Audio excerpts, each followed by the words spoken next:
আমি বারবার একটা কথা বলি যে কোনো মানুষকে ভালোবাসে না, কোনো মানুষকে সত্যিকার অর্থে ভালোবাসে না। শুধুমাত্র আপনার রব আল্লাহই আপনাকে ভালোবাসে।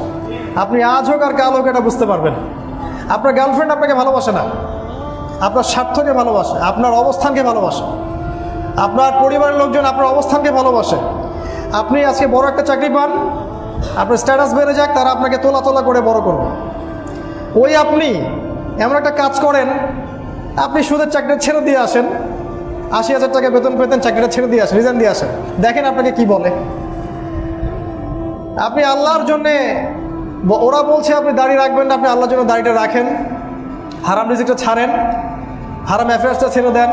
আপনার বড় ব্যবসা আছে কিন্তু হারাম, আপনি ছেড়ে দিয়ে পরিবারবর্গের কাছে আসেন, বলেন যে আমি আল্লাহর জন্য হারাম ব্যবসা ছেড়ে দিচ্ছি, দেখেন আপনাকে ভালোবাসে কিনা।